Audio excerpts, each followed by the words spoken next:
주간 평안하게 잘 지내셨습니까? 지난 주간 평택의 한 편의점에서 깜짝 놀랄 만한 일이 있었습니다. 한 여인이 화가 나서 차를 편의점 안으로 이렇게 돌진해서 들어갔는데, 이게 그냥 실수로 들어간 게 아니고 고의적으로 안에 들어가서 약 20여 분 동안 전진과 후퇴를 반복하면서 편의점 안을 쑥대밭을 만들어 버렸습니다. 왜 그렇게 했는지 이야기를 들어보니까 그 편의점 본사가 주관하는 그림 그리기 대회가 있었는데, 자녀가 아마도 이 그림 그리기 대회에 그 편의점을 통하여서 응모를 한 것 같습니다. 그런데 그 그림이 전달되지 아니하고 어떤 과정에서인지 누락된 겁니다. 그래서 이 여인은 마음속에 생각하기를 아마도 이 편의점 점주가 고의적으로 이것을 보내지 않은 것 같다라고 이렇게 생각을 한 것이지요. 그리고 말다툼을 하다가 자기의 생각과 자기의 뜻이 관철되지 않으니까 화가 끓어오르지 않았겠습니까? 그래서 그 홧김에 이렇게 행동을 했다는 겁니다. 여러분 생각해 보십시오. 오해할 수 있고 그렇게 화가 날 수 있습니다. 그런데 서로 이런 문제가 생겼을 때 편의점 그 관리를 하는 분도 그 화가 난 사람의 이야기를 좀 들어주고, 그렇게 화가 날 것 같다고 이야기도 하고, 어떻게 그림이 전달되지 않았는지 좀 확인도 해보고 좀 찾아봅시다, 이러면서 상대방의 마음을 좀 어루만져 주었다고 하면 그 화난 이 운전자의 마음이 좀 누그러지고 이렇게 극단적인 행동으로까지는 진행되지 않지 않았겠습니까? 저는 그런 기사를 접할 때마다 제 마음속에 그런 생각이 듭니다. 우리가 살아가는 이 세상이 뭔가 고장나 있구나, 마치 미친 것처럼 돌아가고 있구나 라는 생각을 지울 수가 없습니다. 왜냐하면 아무리 화가 난다고 해도 멈춰서야 될 게 있고 또 하지 말아야 될 일이 있지 않습니까? 그런데 이 여인은 그냥 자기의 기분대로, 자신의 생각에 드는 대로 행동을 하고 있지요. 여러분, 이렇게 행동하는 사람을 보면 세상은 항상 이렇게 결론을 짓곤 합니다. 그 사람은 정신적인 문제가 있다고, 정신질환자이라고. 그리고 또 우리가 흔히 그냥 쉽게 이야기하는 표현 가운데 하나는 아마도 그 여인은 미쳤을 거라고, 미쳤다고 이렇게 이야기를 하고 그 여인의 정신과적 질환 정도로 정리하고 사건을 넘어가 버립니다. 그러다 보니까 이런 일들이 우리 사회에서 끊어지지 아니하고 계속 반복되는 거 아니겠습니까? 성도 여러분, 정신과 질환이라는 게 무엇입니까? 정신에 이상이 생겨서 발생하는 질병을 정신과 질환이라고 이야기하지 않습니까? 여러분, 그렇다면 문제가 되는 정신은 뭘 의미합니까? 사람의 영혼이라든가 사람의 마음을 정신, 이렇게 이야기를 합니다. 여러분, 그러면 정신에 문제가 생겼다면 무엇에 문제가 생긴 겁니까? 그 사람의 마음에 문제가 생겨, 마음에 병이 들었거나 아니면 마음을 품고 있는 영이 문제가 된 거예요. 여러분, 그렇다고 하면 이 사람이 치료받기 위해서 가야 할 곳은 어디입니까? 정신과 병원이든지 아니면 이런 우리의 마음의 문제, 영혼의 문제를 다루는 종교에 나아가야 되지 않겠습니까? 그런데 아쉽게도 이 코로나19로 인하여서 종교의 기능이 바닥에 떨어지고 있고, 종교가 사회에 해를 끼치는 집단 이기주의적인 성향으로 비춰지고 있다는 겁니다. 그러다 보니까 이런 잘못된 방향으로 나아가고 있는 정신, 마음, 영혼의 문제를 바로 잡아 주어야 될 이런 종교의 기능이 상쇄되어지고 발휘되지 못하고 있는 겁니다. 그런 점에서 우리의 영혼, 우리의 마음, 우리의 정신이 고장나 있다고 하면 성도 여러분, 어디로 가서 이 문제를 풀어야 되겠습니까? 분명히 정신과적 도움을 얻어야 됩니다. 그런데 이것과 함께 우리가 놓치지 말아야 될 것은 우리를 지으시고 우리의 영의 문제를 다룰 수 있는 종교, 곧 하나님 앞에 기독교에 나와서 우리가 정말 어떤 사람인지, 그리고 나를 지으신 하나님 어떤 분이신지, 그분이 우리에게 어떻게 살아가라고 말하고 있는지, 이런 것들을 하나하나 살펴보다 보면 하나님 앞에서 우리의 이런 정신적인 문제들이 하나하나 풀어지고 또 스트레스가 하나하나 해소되어지면서 건강한 삶을 살아갈 수 있게 된다는 겁니다. 그래서 오늘 우리가 그리스도인들로 하나님 앞에서 예배하면서 다시 한번 마음속에 품어야 될 것 가운데 하나는, 내가 붙잡고 있는 복음이 무엇인가를 분명히 이해할 뿐만 아니라 이제는 이 복음, 내가 붙잡고 있는 이 복음을 어떻게 나의 삶에 담아낼 것인가를 고민해야 될 때가 되었다는 것입니다. 많은 사람들이 하나님을 믿고 하나님을 의지하고 나는 예수 그리스도가 이런 분이라는 걸 분명히 알고 있다고 이야기를 합니다. 참된 진리를 깨닫고 그 진리를 추구하는 사람이라고 하면, 진리의 말씀이 우리의 내면에 들어와서 우리를 변화시키고 우리를 바꿔놓는데, 무엇을 변화시키고 무엇을 바꿔놓습니까? 우리의 마음, 우리의 정신, 우리의 영을 바꿔놓는 겁니다. 여러분, 우리의 마음, 우리의 정신, 우리의 영이 바뀐다는 것은 우리의 행동에 변화가 일어난다는 거예요.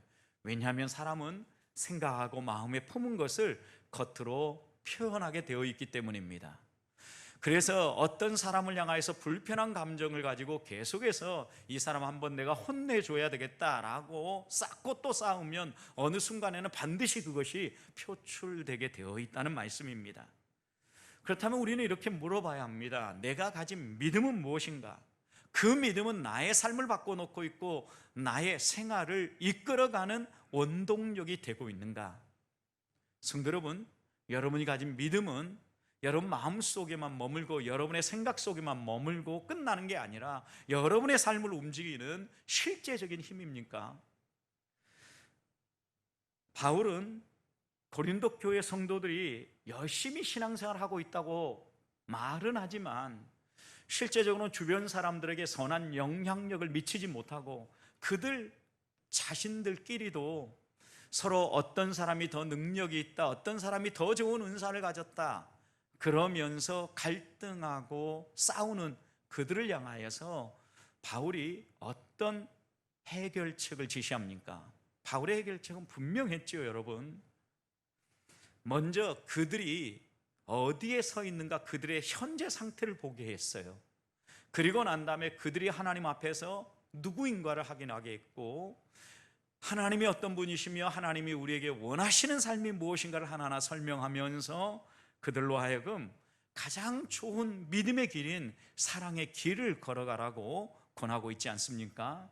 그렇다면 우리도 우리의 삶에 있어서 여러 가지 문제들이 발견되고 갈등들이 드러날 때마다, 그럴 때 우리들은 먼저 우리의 서 있는 자리를 점검해야 되고, 내가 누구인가, 하나님은 어떤 분이시고 하나님이 우리에게 원하시는 삶은 무엇인가 되돌아보면서 하나님께서 바울을 통하여서 우리에게 들려주시는 이 가장 좋은 믿음의 길인 사랑의 길을 걸어가고 있는지 점검해 보아야 되겠다는 것입니다. 사랑하는 성도 여러분, 예수 그리스도를 개인의 구주로 영접하고 믿음을 가지고 살아가는 사람이 믿지 아니하는 사람과 뭔가 다른 점이 있어야 되지 않겠습니까? 같은 종교라고 해도 참 진리를 붙잡고 믿음의 길을 걸어가는 사람들이 다른 종교의 사람들하고 달라 보여야 되지 않겠냐는 겁니다. 여러분, 어떻게 이 다른 점을 드러낼 수 있겠습니까? 아무리 세상 사람들이 자기의 권리를 주장하고 화나면 화난 대로, 그리고 또 자기의 생각대로 이렇게 행동한다 할지라도 그리스도인이라면 그리스도인답게 이런 모든 행동들을 좀 내려놓고 다르게, 구별되게, 정중하게, 예의 바르게 살아가야 되지 않겠습니까? 저는 우리 보백교회 성도들이 이렇게 살아갈 수 있기를 먼저 주님의 이름으로 축원합니다. 그래서 오늘 5절 말씀을 보십시오. 바울은 우리들에게 이제 사랑의 본질 6번째 특성에 대해서 이야기를 하는데, 사랑은 무례히 행하지 아니한다. 사랑은 무례하게 행동하지 않는다, 이렇게 이야기하죠. 여러분, 무례하다라는 이 단어의 사전적 의미가 무엇입니까? 무례하다라는 의미는 예의가 없다, 마땅히 지켜야 될 규범 그리고 질서를 깨트린다, 이런 의미 아니겠습니까? 여러분, 이런 의미로 놓고 보면 우리가 살아가는 이 세상 속에 많은 사람들이 자기의 생각대로 행동하면서 자기의 가지고 있는 신분, 직위, 그리고 또 자신이 가지고 있는 여러 사람들에게 비춰준 모습, 그런 것들에 어울리지 않게 살아가는 것, 이게 예의 없는 행동, 무례한 행동, 이렇게 우리가 말을 합니다. 그런데 이 용어가 성경에서 쓰여질 때에는 비슷하지만 조금 다른 면이 있는데, 선한 질서가 없다, 하나님이 세워주신 창조의 질서를 깨트린다, 이런 의미로 이 무례하다라는 단어가 쓰여지고 있습니다. 여러분, 그러니까 하나님이 우리 인간을 창조할 때 창조의 질서를 따라서 역할들을 부여하고 무엇을 해야 될 것인지 분명하게 말씀해 주지 않았습니까? 또 하나님의 백성을 부르면서 하나님의 백성은 어떻게 살아야 될 것인가에 대해서 말씀해 주셨는데, 이런 선한 질서를 깨트리고 또 하나님이 마땅히 이렇게 살아야 된다라고 해주시는 이런 규범들을 깨트리고 자기 마음대로 행동할 때, 이런 사람을 우리는 예의 없는 사람, 무례한 사람, 이렇게 표현하는 겁니다. 단순히 도덕적으로 웃 어른을 공경하지 않는다, 그런 의미도 담을 수 있겠지만, 그보다 성경은 하나님이 세워주신 질서, 그리고 또 하나님 우리에게 살라고 주신 규범, 이것을 벗어나서 살아갈 때 이런 사람을 무례한 사람이다. 여러분, 그럼 반대로 사랑은 무례하게 행동하지 않는다, 의미를 다시 한번 적용해 보십시오. 하나님의 사람은 사랑의 길을 걸어가는데 하나님이 이 땅에 부여한 창조의 질서를 지키면서 하나님께서 주신 하나님의 백성의 삶, 곧 규범, 언약의 말씀을 흐트리지 아니하고 그 말씀에 순종하며 살아가는 사람, 이런 사람을 우리는 성경적으로 무례하게 행동하지 않는 사람, 예의 바른 사람, 이렇게 이야기를 하는 겁니다. 여러분, 그런데 이 무례한 행동은 단순히 다른 사람에게 손가락질 당하고 비난당하는 것으로 끝나는 게 아니라, 마태복음 22장의 말씀을 보면 이 문제는 결국 어느 문제로 연결되냐면 구원의 문제하고 연결되고 있다는 겁니다. 무례하게 행동하는 것이 그냥 우리의 어떤 성품 정도가 아니라, 도덕적 선행 정도가 아니라 우리의 구원의 문제를 좌우한다는 것을 이렇게 이야기를 하는데, 마태복음 22장의 말씀은 한 임금이 아들을 위해서 혼인잔치를 베푸는 이런 비유입니다. 예수님께서 천국이 어떤 곳인가를 이 비유를 통해서 설명하시죠. 임금이 아들을 위해서 혼인잔치를 준비하고 사람들을 청했습니다. 그런데 사람들이요, 여러 가지 핑계를 대면서 이 혼인잔치에 참여하지 못할 이유들을 댑니다. 그러자 임금은 아들의 혼인잔치는 정해져 있고 또 사람들이 없이 이 잔치가 진행될 수 없기에 큰 길로 나아가서 사람들을 데려오라고 얘기를 하죠. 그래서 여러 종들이 여러 사람들을 데려옵니다. 그런데 여러 사람들을 데려온 사람 가운데 쭉 이제 혼인잔치를 위해서 앉아 있는 모습을 임금이 혼인잔치 전에 들어가서 확인하지요. 그런데 한 사람이 앉아 있는데 모든 사람이 혼인잔치에 어울리는 옷을 입고 왔는데 그 한 사람만큼은 예복을 입지 않고 온 거예요. 혼인잔치에 어울리는 옷을 입지 않고 온 거예요. 그때 이 임금은 종들에게 무엇을 명령합니까? 마태복음 22장 13절과 14절 말씀을 보면 손발을 묶어라, 그리고 그를 밖에 어두운 곳에 내쫓으라고 이야기를 하죠. 거기에서 슬피 울며 이를 갈미 있으리라고 이야기를 합니다. 결국 이 얘기는 구원의 문제와 연관해서 얘기를 하는 겁니다.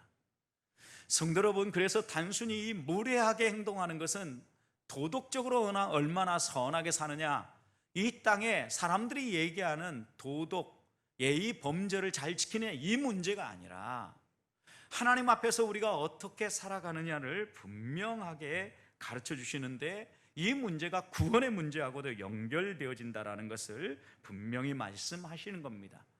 청함을 받는 사람은 많지만 택함을 받은 사람은 적다라고 주님은 이 비유를 마무리하지 않습니까?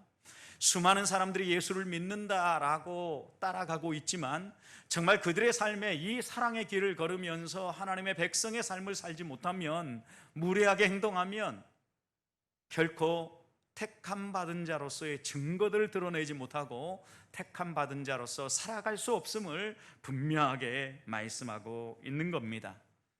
가끔 이렇게 예복을 입지 않고 그 자리에 참여한 사람들은 핑계를 댑니다. 나는 주변의 사람들이 나를 어떻게 보든 신경 쓰지 않는다고, 나는 내가 하나님 앞에서 어떻게 서 있느냐가 중요하지 다른 사람들의 시선은 상관없다고 이렇게들 이야기를 합니다. 어떻게 보면 그 사람은 쿨한 성격의 사람처럼 보여집니다. 천만의 말씀입니다, 여러분. 그 사람은 쿨하게 행동한 것인지 모르지만 그 사람이 다른 사람보다 튀게 행동함으로 말미암아 사람들의 시선이 집중되어지고 그것을 바라보는 사람들은 마음속에 상처를 입는다는 걸 생각해야 합니다. 여러분, 이 얘기는 뭐냐면 다른 사람들에게 자신은 쿨한 척하지만 그 쿨한 행동이 상처를 입힌다라는 거죠. 여러분, 이 얘기는 무례하게 행동한다는 거죠. 상대방이 보지 않았으면 좋겠다라고 생각하는 행동들을 보이면서 악한 영향력을 미치는 행동이 있는 거죠. 당당하면서 자기 주관이 뚜렷한 사람이라고 말할 게 아니라 기본적으로 지켜야 될 선을 넘어서면 다른 사람을 불편하게 만듦으로 결국 이웃을 배려하지 않는 사람이고, 그 사람은 사랑이 없는 사람이며, 오늘 주님이 분명히 이야기하는 것처럼 구원의 문제까지도 분명하게 다루고 있다는 겁니다. 왜 그렇습니까? 거듭난 사람은 이웃을 배려하고 이웃을 존중하며 이웃에게 예의 바르게 행동한다라는 게 오늘 바울이 우리에게 가르쳐 주시는 말씀이기 때문입니다. 이웃을 배려한다는 것은 이웃에 아무런 관계를 맺지 않고 그냥 홀로 잘 산다는 의미가 아니라는 의미입니다. 우리는 혼자 살려고 해도 혼자 살 수 없는 존재입니다. 더불어 살아갈 수밖에 없는 존재라는 이야기지요. 그런데 우리가 이렇게 더불어 살아갈 때 상대방이 어떻게 행동하든지 나쁘게 행동을 하고 잘못을 해도 무조건 다 놔두고 그냥 무조건 다 받아준다, 이런 의미가 아니에요. 가끔 우리 주님께서 마태복음 7장에 비판을 받지 않으려거든 비판하지 말라라고 하는 말씀을 따라서 상대가 뭐라고 행동하든지 간에 잘못을 해도 그냥 내버려 두는 경우가 있습니다. 그것은 우리 주님께서 우리에게 가르쳐 주신 말씀을 잘못 이해하는 것이죠, 여러분.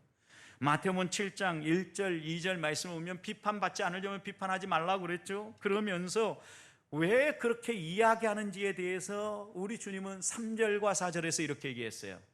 내 눈 속에 있는 들보는 보지 못하고 왜 남의 형제 속에 있는 이웃의 눈 속에 있는 조그만 티를 뽑으려고 그렇게 안달이냐는 거죠. 그렇게 살지 말고 너의 눈 속에 있는 들보부터 꺼내고 난 다음에 형제 안에 있는 티를 보라고 이야기를 합니다. 이 얘기는 뭐냐면 비판을 하지 말라는 의미, 이것의 의미는 여러분, 비판하기 전에 너가 이웃과 어떤 관계를 맺고 있는지, 너는 지금 그 앞에서 어떤 모습으로 살아가고 있는지를 먼저 점검하라는 거죠.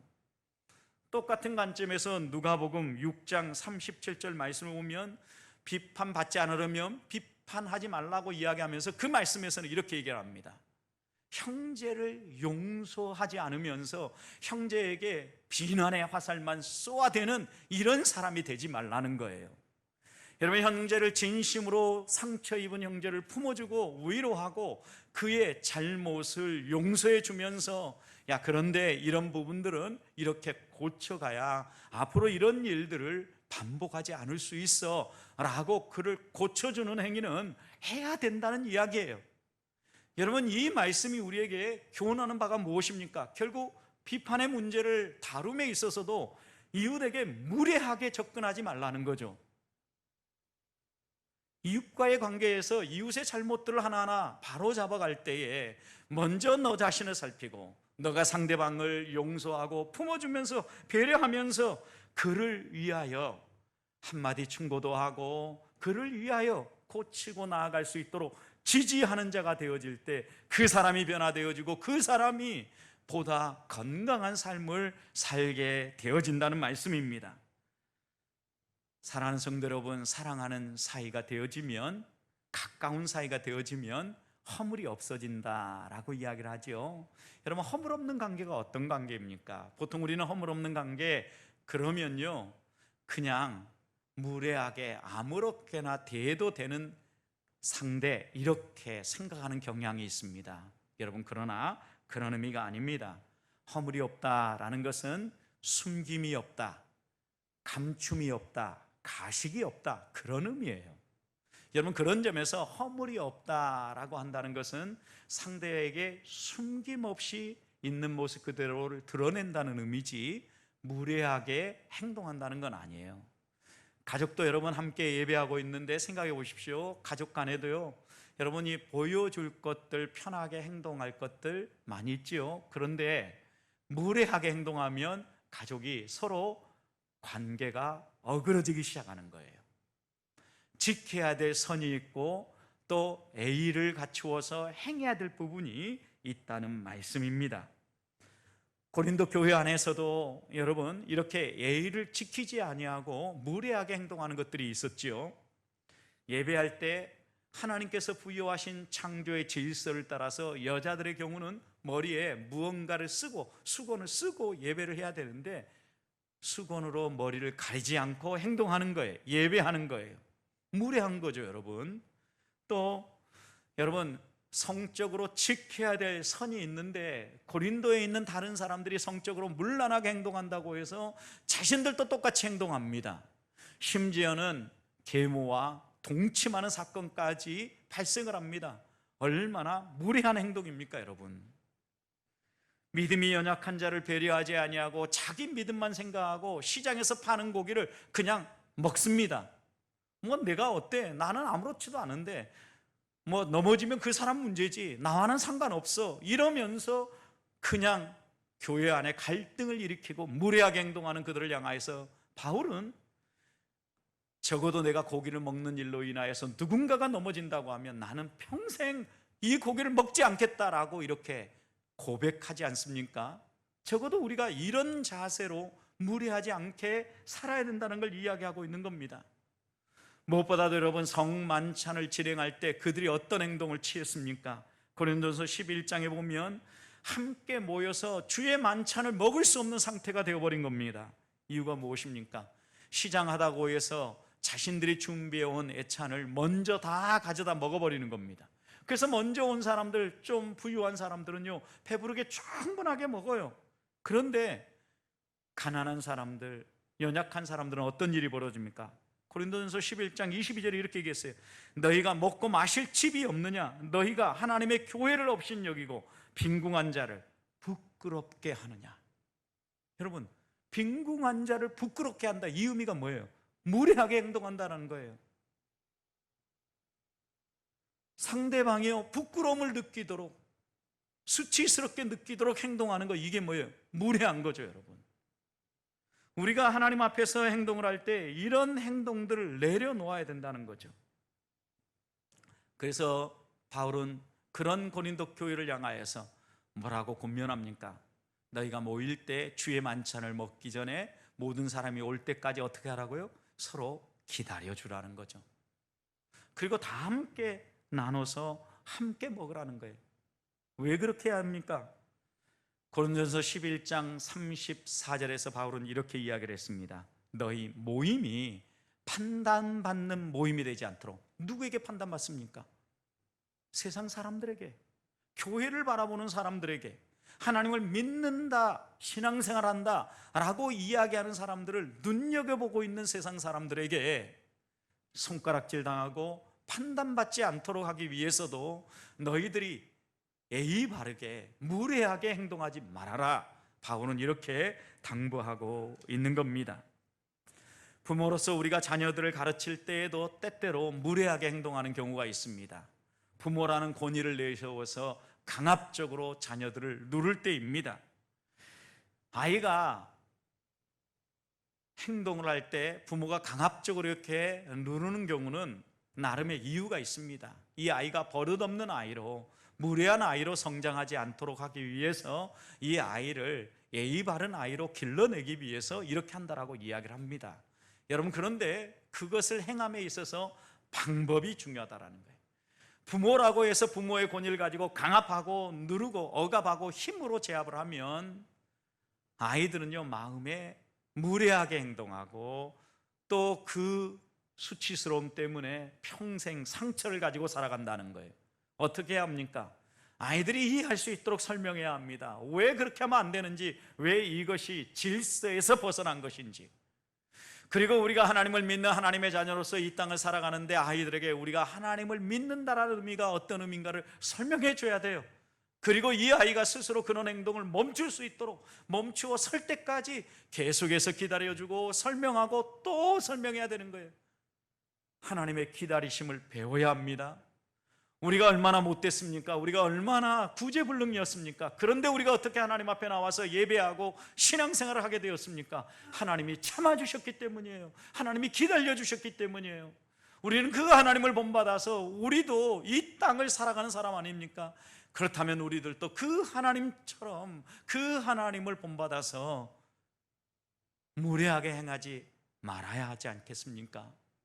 다시 한 번 더 우리가 하나님 앞에서 예의 바르게 산다라는 것 무슨 의미인가 생각해 봅시다. 바로 로마서 14장 1절에서 믿음이 연약한 자를 너희가 받되 그의 의견을 비판하지 말아라.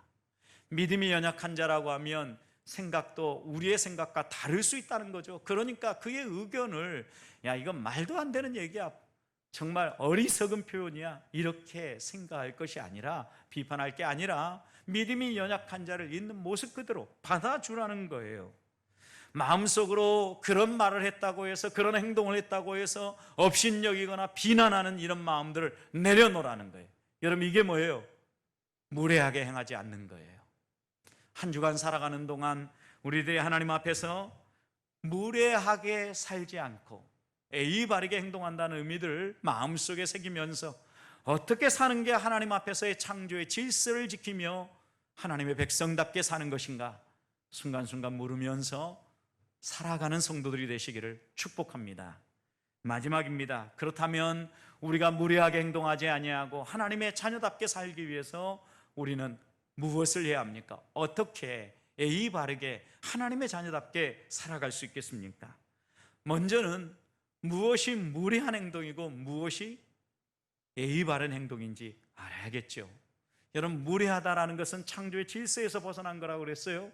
하나님이 우리에게 주신 이 규범에서 벗어나는 거라고 그랬어요. 그렇다고 하면 우리가 하나님이 우리에게 허락하신 창조의 질서가 무엇인가를 살펴야겠지요. 그리고 또 무엇보다도 하나님이 우리에게 가르쳐 주신 언약의 말씀, 규범, 이 말씀을 부단히 살펴야 합니다.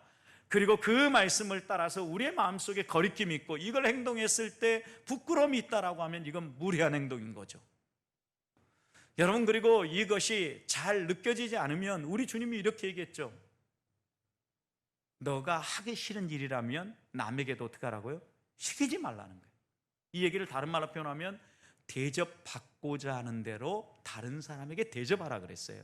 이 얘기는 뭐냐면요, 무례한 행동은 어떤 행동이냐면 다른 사람이 싫어하는 행동, 이게 무례한 행동이죠. 여러분, 우리가 어떻게 하나님 앞에서 하나하나 먼저 무엇이 무례한 일인지를 기억해야만 이 무례한 행동으로부터 벗어날 수 있는 거죠.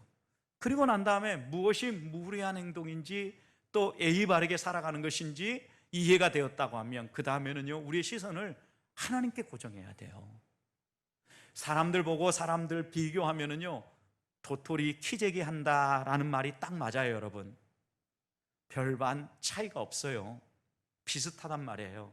그래서 우리의 시선을 하나님께 고정하고요, 하나님 앞에서 우리의 삶을 점검하고 은혜를 구해야 돼요. 하나님은요, 우리가 서로 도토리 키재기하면서 비교하고 누구는 본받아야 할 사람, 이런 행동을 본받았고 저것은 무례한 행동이야 라고 판단할 때 우리가 이렇게 얘기해요. 로마서 14장 4절, 남의 하인을 판단하는, 비판하는 너는 누구냐? 성도 여러분, 한 사람을 평가하고 판단하는 건 하나님이 하시겠다는 거죠. 그러니까 우리들이 하나님 앞에서 판단하고자 다른 사람에게 보고 비교하기보다는 오히려 우리의 시선을 하나님 앞에 고정하고 어떻게 살아가는 것이 하나님 앞에서 창조의 질서에 부합하게 살아가는 것인지 살피면서 살아가자는 거죠. 그리고 그렇게 하나님 앞에 시선을 고정하고 살아갈 때 자꾸 우리를 세상의 문화가, 세상의 방식이, 그리고 수많은 사람들의 행동 양식이 우리를 자꾸 무례한 쪽으로 끌고 가려고 할 겁니다. 왜냐하면 세상에 많은 사람들이 그렇게 살고 있기 때문이에요. 하나님의 규범보다는, 하나님이 부여하신 창조의 질서보다는 이 세상의 질서를 따라가는 게 우리가 살아가는 이 세상이기 때문입니다. 그럴 때 어떻게 해야 됩니까? 저항해야 합니다. 이것이 세속하에 우리가 버티어내는 지혜입니다. 여러분, 살아있는 물고기마다 흐르는 물결을 향하여서 거슬려 헤엄쳐 올라갈 수 있는 힘이 있다고 하지 않습니까? 우리 그리스도인이 영적으로 거듭나 있고 살아있고 세속화의 위험을 우리가 인지하고 무례하지 아니하고 예의 바르게 살아갈 마음이 있다고 하면 얼마든지 그 세파를 헤치고 헤엄쳐 갈 수 있도록 하나님께서 우리에게 힘을 공급해 주신다는 겁니다. 여러분, 연어라든가 여러 가지 열무 같은 물고기들이요, 산란 때가 되면 자신이 처음 태어났던 곳으로 다시 돌아온다고 하지 않습니까? 그런데 여러분, 계곡을 헤엄쳐 올라가는 물고기들 보니까요, 여러분, 사람 키 높이만한 이런 높이의 그 물줄기도요, 물고기들이 수없이 반복적으로 기소 본능에 의해서 노력을 하면서요 뛰어넘어가요.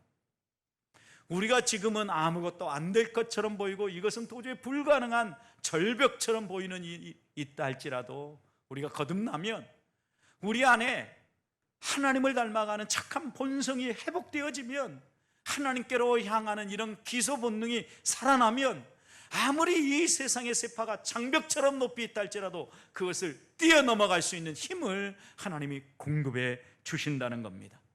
그런 점에서 우리 그리스도인들은 무례하게 행하지 아니하고 예의 바르게 살아가기 위하여서 우리 주님이 어떻게 사셨는지 살피면서 하나님이 이 땅에 부여하신 창조의 질서를 따라서 상대방을 불편하게 만들지 아니하고 이웃을 배려하면서 하나님을 기쁘시게 하는 구별된 삶을 살아야 되지 않겠습니까?